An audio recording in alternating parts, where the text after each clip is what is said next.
আসসালামু আলাইকুম সুপ্রিয় শিক্ষার্থী বন্ধুগণ। আজ আমাদের আলোচনার টপিক হচ্ছে পাস্ট পারফেক্ট টেন্স এবং পাস্ট পারফেক্ট কন্টিনিউয়াস টেন্স। যারা আমার চ্যানেলে নতুন তারা অবশ্যই চ্যানেলটি সাবস্ক্রাইব করে আমার পাশে থাকবে এবং ইংরেজি গ্রামারের দক্ষ হতে নিজেদেরকে উপকৃত করবে। কথা না বাড়িয়ে আমরা মূল টপিকে চলে যাই। পাস্ট পারফেক্ট টেন্স যেটার সংজ্ঞা হচ্ছে অতীতকালে দুইটি কাজ হয়েছিল। প্রথম কাজটি বোঝাতে আমরা পাস্ট পারফেক্ট টেন্সকে ব্যবহার করব, দ্বিতীয় কাজটি বোঝাতে আমরা পাস্ট ইনডিফিনিট টেন্সকে ব্যবহার করব। প্রথম কাজটির জন্য পাস্ট পারফেক্ট টেন্স ব্যবহার করব, দ্বিতীয় কাজটির জন্য পাস্ট ইনডিফিনিট টেন্স ব্যবহার করব।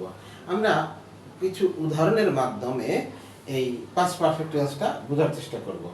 একটি উদাহরণ আমি অলরেডি বোর্ডে লিখেছি। আমি চা খেয়ে তাকে কল করেছিলাম। এই বাক্যে দুইটি কাজ হয়েছে। দুইটি কাজের প্রথম কাজটি হচ্ছে চা খাওয়া, দ্বিতীয় কাজটি তাকে কল করা। প্রথম কাজটি চা খাওয়া, দ্বিতীয় কাজটি তাকে কল করা। আমি চা খেয়ে তাকে কল করেছিলাম। চা খাওয়ার কাজটি আগে হয়েছে। চা খাওয়ার কাজটি কি হয়েছে? আগে হয়েছে। তাহলে এই বাক্যটি যখন আমরা ট্রান্সলেশন করতে যাব, বিফোর আই টুক টি, আমি চা খেয়ে before I took tea, sorry not before, after I took tea. আমরা বিফোর আফটার সম্পর্কে ভালোভাবে ধারণা রাখবো। আফটার আই টুক টি, চা খাওয়ার পরে। I had called her, past perfect টেন্সের গঠন প্রক্রিয়া সাবজেক্ট প্লাস হ্যাড প্লাস মূল ভার্বের V3 form plus object. Subject plus had, past পারফেক্টের অক্সিলিয়ারি ভার্ব, মূল ভার্বের V3 form plus object. Past পারফেক্টের গঠন প্রক্রিয়া। আমি চা খেয়ে তাকে কল করেছিলাম। After I took tea, I had called her. Subject plus had plus V3 plus object. Subject plus had plus V3 plus object. আশা করি শিক্ষার্থী বন্ধুগণ তোমরা একটি মাত্র উদাহরণের মাধ্যমে চট করে বুঝে নিয়েছো পাস্ট পারফেক্ট টেন্সটা কি। আমরা আরো কিছু উদাহরণ পর জানার চেষ্টা করব।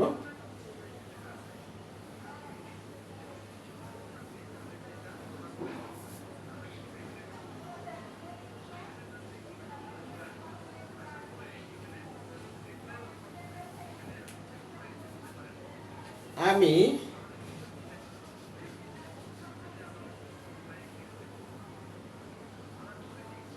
চা খাবার পরে, চা খাবার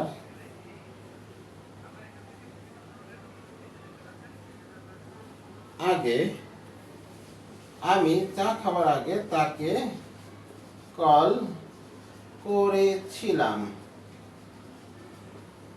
শিক্ষার্থী বন্ধুগণ ভালোভাবে খেয়াল করবে, এই বাক্যেও দুইটি কাজ হয়েছে। দুইটি কাজের প্রথম কাজটি বোঝাতে আমরা পাস্ট পারফেক্ট টেন্সকে ব্যবহার করব এবং দ্বিতীয় কাজটিকে বোঝাতে সিম্পল পাস্ট টেন্স অথবা পাস্ট ইনডিফিনিট টেন্সকে বোঝাবো। আমি চা খাবার আগে তাকে কল করেছিলাম। এই বাক্যে কল করার কাজটি আগে করেছে, চা খাবার কাজটি সে পরে করেছে। চা খাওয়ার কাজটি সে পরে করেছে। কল করার কাজটি আগে, চা খাওয়ার কাজটি পরে। এখন বাক্য দুটির মধ্যে সংযোগ ঘটানোর জন্য আমরা এখানে কি ব্যবহার করব? বিফোর কে ব্যবহার করব। Before I had called her,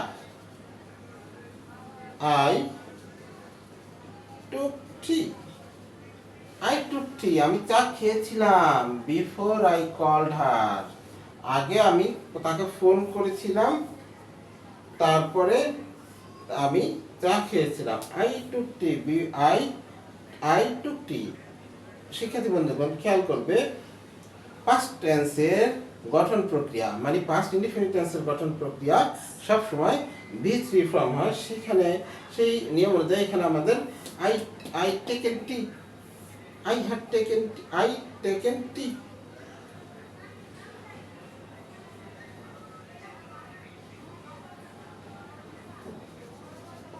Taken tea. Before I had called her. চা খাওয়ার পরে আমরা তাকে চা খাবার আগে তাকে কল করেছিলাম। I taken tea. আমি চা খাওয়ার, I taken tea before I called her. আমি চা খাওয়ার আগে তাকে কল করেছিলাম। শিক্ষার্থী বন্ধুগণ, আমরা এখন পাস্ট পারফেক্ট কন্টিনিউয়াস টেন্সটাকে বোঝার চেষ্টা করব এবং পড়ার চেষ্টা করব। বিশেষ করে পাস্ট পারফেক্ট টেন্স এবং পাস্ট পারফেক্ট কন্টিনিউয়াস টেন্স এই দুইটার মধ্যে নীতিগত খুব বেশি একটা পার্থক্য নেই, তবে সামান্য একটু পার্থক্য রয়েছে। অতীতকালে পাস্ট পারফেক্ট টেন্সের গঠন প্রক্রিয়ার মধ্যে বা ডেফিনেশনের মধ্যে আমরা বললাম অতীতকালে দুইটি কাজ হয়েছিল। প্রথম কাজটি বোঝাতে পাস্ট পারফেক্ট টেন্স, দ্বিতীয় কাজটি বোঝাতে পাস্ট ইনডিফিনিট টেন্স বোঝানো হয়। এই পাস্ট পারফেক্ট কন্টিনিউয়াস টেন্সের বেলাও অতীতকালে দুইটি কাজই বোঝাবে, এর মধ্যে একটি কাজ চলমান থাকবে আরেকটি কাজ শেষ হয়ে যাবে। অতীতকালে দুইটি কাজ বোঝাবে, এর মধ্যে একটি কাজ চলমান থাকবে আরেকটি কাজ শেষ হয়ে যাবে। দুইটি কাজ হয়েছে, তার মধ্যে একটি কাজ চলমান থাকবে আরেকটি কাজ শেষ হয়ে যাবে। আমরা একটি উদাহরণের মাধ্যমে বোঝার চেষ্টা করি। রমেন আসার আগে আমি ভাত খাচ্ছিলাম। রমেন আসার আগে আমি ভাত খাচ্ছিলাম। I had been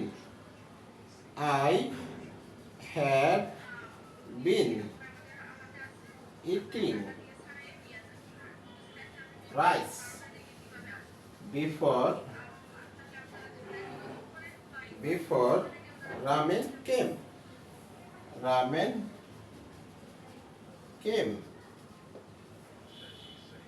শিক্ষার্থী বন্ধুগণ, ভালোভাবে খেয়াল করো। পাস্ট পারফেক্ট কন্টিনিউয়াস টেন্সের গঠন প্রক্রিয়া subject plus had been plus মূল ভার্বের সাথে ing plus object. Subject plus had been plus মূল ভার্বের সাথে ing plus object. I had been eating rice before ramen came. অতীতকালে দুইটি কাজ হয়েছে। প্রথম কাজটি বোঝানোর বেলায় পাস্ট পারফেক্ট, দ্বিতীয় কাজটি বোঝানোর বেলায় পাস্ট ইনডেফিনিট। অতীতকালে দুইটি কাজ হয়েছে, প্রথম কাজটি বোঝানোর বেলায় পাস্ট পারফেক্ট, দ্বিতীয় কাজটি বোঝানোর বেলায় পাস্ট ইনডেফিনিট। তবে লক্ষণীয় বিষয় হচ্ছে পাস্ট পারফেক্টের বেলায় দুইটি কাজ হয়েছে বোঝাবে এবং পাস্ট পারফেক্ট কন্টিনিউয়াসের বেলায় দুইটি কাজের মধ্যে একটি কাজ চলমান ছিল বা চলছিল বা হচ্ছিল এরকম বোঝানো হবে, তখন সেটাকে আমরা পাস্ট পারফেক্ট কন্টিনিউয়াস টেন্স বলবো। আমরা আরেকটি উদাহরণের মাধ্যমে পাস্ট পারফেক্ট কন্টিনিউয়াস টেন্সের আরো কিছু গুরুত্বপূর্ণ ডাইমেনশন দেখার চেষ্টা করব। আমরা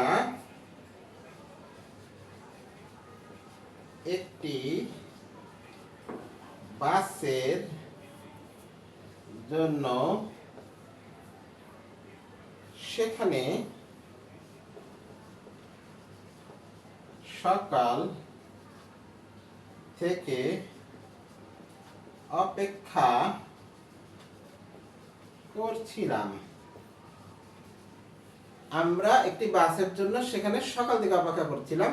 আমরা একটি বাসের জন্য একটি বাক্য, সেখানে সকাল থেকে অপেক্ষা করছিলাম আরেকটি বাক্য, অপেক্ষা করছিলাম কাজটি চলমান রয়েছে, তাই এটা হচ্ছে past perfect continuous tense.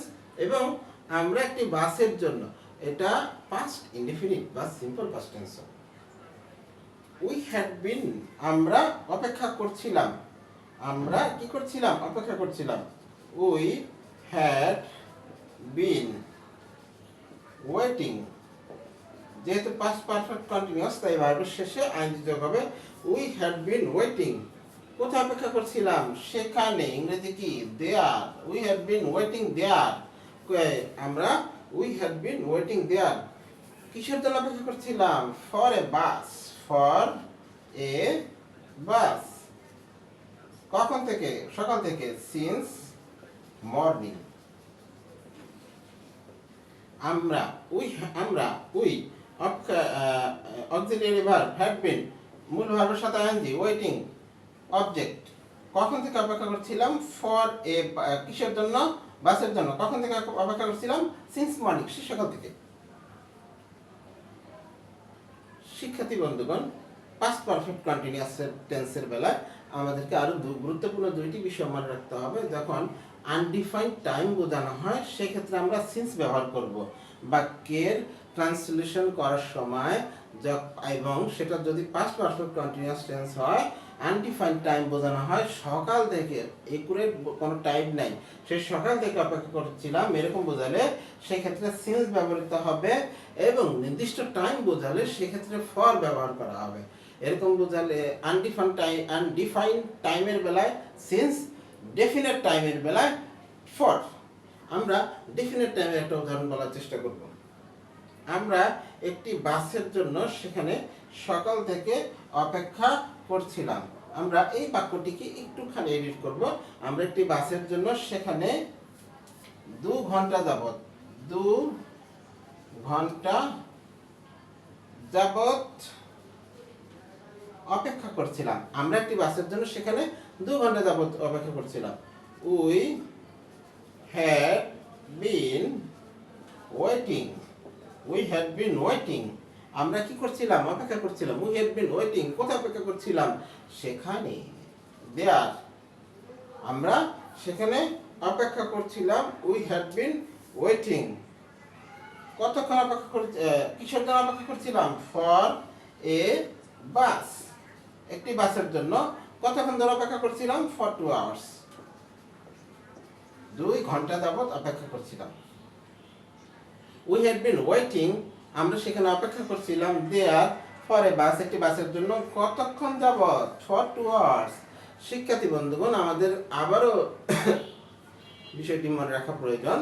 Undefined বা অনির্দিষ্ট সময়ের জন্য যখন আমরা বাক্য ট্রান্সলেশন করব সেক্ষেত্রে আমরা সিন্স ব্যবহার করব, এবং যখন নির্দিষ্ট সময়ের জন্য বাক্য ট্রান্সলেশন করব 2 ঘন্টা, 3 ঘন্টা, 4 ঘন্টা, 5 ঘন্টা, সেক্ষেত্রে আমরা ফর ব্যবহার করব। প্রত্যেকের মস্তিষ্কে আশা করি আজকের লেকচারটা ঢুকে গিয়েছে। বাসায় অল্প একটু প্র্যাকটিস করলেই তোমাদের এটা হৃদয়ঙ্গম হয়ে যাবে। আশা করি তোমরা খুব ভালোভাবে টেন্স শিখতে পারছো, অন্যান্য গ্রামারগুলো খুব ভালোভাবে শিখতে পেরেছো। কারো যদি কোনো প্রকার কোয়ারিজ বা কোনো কোশ্চেন থাকে কমেন্টের মাধ্যমে অবশ্যই আমাদেরকে জানাতে পারো। আমরা সঠিক এবং যথার্থ উত্তর দেওয়ার জন্য সর্বদা বদ্ধপরিকর। আর হ্যাঁ, যারা চ্যানেলটি এখনো সাবস্ক্রাইব করনি, চ্যানেলটি সাবস্ক্রাইব করে আমাদের পাশেই থাকবে। এবং তোমাদের সকলের জন্য শুভকামনা। তোমরা যেন বর্তমানে বাংলাদেশে প্রায় 54টি পাবলিক বিশ্ববিদ্যালয় রয়েছে। 54টি পাবলিক বিশ্ববিদ্যালয় যারা যারা ভর্তি ইচ্ছুক তারা সকলেই চান্স পেয়ে যাও। কেউ কোনো জাতীয় বিশ্ববিদ্যালয়ের অধীনে বেনামে যেসব প্রতিষ্ঠানগুলো গড়ে উঠেছে, যেসব প্রতিষ্ঠানগুলোর ভেতরগত সেবা ভালো নয়, মুখে বলে করে আরেক, এই ধরনের প্রতিষ্ঠানে ভর্তি হয়ে নিজেদের জীবনকে ধ্বংসের মুখে ঠেলে দিও না। সেই কামনায়, সে প্রত্যাশায় আজ এইখানেই আজকের পড়াটুকু শেষ করেছি। আগামী দিন আবার নতুন করে নতুন কোনো টপিক নিয়ে তোমাদের সামনে হাজির হয়ে যাব। সেই পর্যন্ত সবাই ভালো থেকো, সুস্থ থেকো। আসসালামু আলাইকুম।